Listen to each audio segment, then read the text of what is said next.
What's up, YouTube? Wanted to talk today about an important issue to me. Let's see, Veterans Day was on Sunday. Um, last Sunday. It's a little late, I know.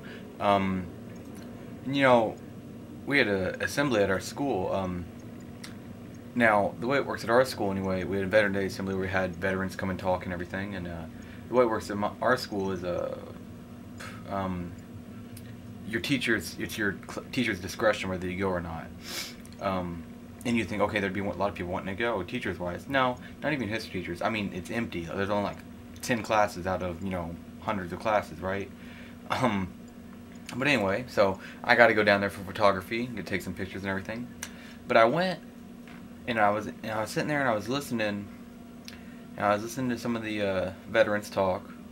And then the choir and band and orchestra began to play kind of all the military's, the armed forces songs kind of into one montage, I guess you kind of say. And it really made you think. It was really moving. And they were doing that, and I began to realize that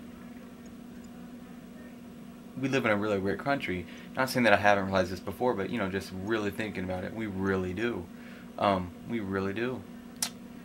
And there's so many people out there who say America is such a horrible place, and things aren't great in this country. And I'll level with you. Yeah, there's some things in this country that aren't as good as they should be,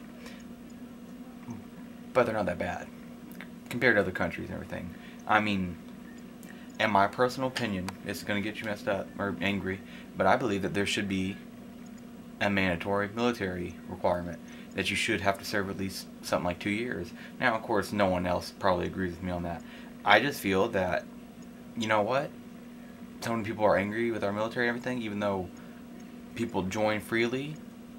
Hey, give you something to complain about even more. Now you have to go. I don't know. That's just me, though. And, and I was driving the other day. I was coming back from the mall, and I was getting onto the highway, and I was turning onto the entrance ramp, and this guy came over, and I guess because he was driving this big truck, and I guess he thought I was getting in his way, he honked at me. And I looked over at him, and I said, okay. And, I said, I'm sorry, I don't really care. But he flicked me off, and then I was like, okay. So I rolled down the window, and I said, well,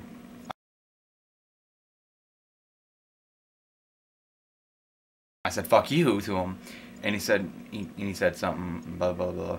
Anyway, he was like, I was going onto the highway, and he was driving alongside, and he kept cussing at me and stuff, and I was just like, you know what, I really realized it. People hate to be inconvenienced.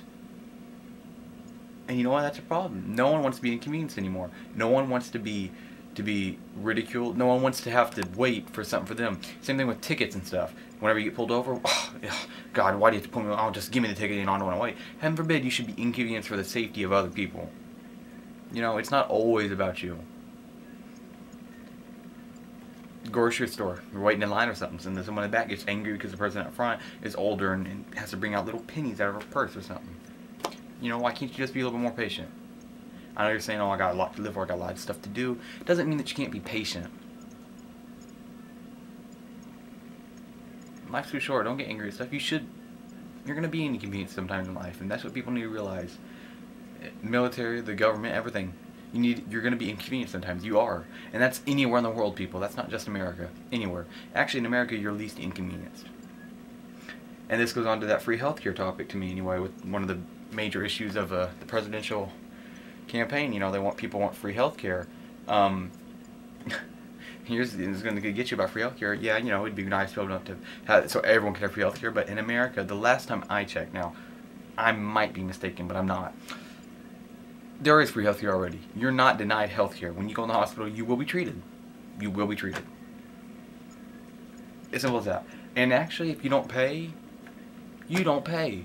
They're going to send you bills in the mail and everything, but you just don't. But they're not going to send police out and arrest you. You just don't pay.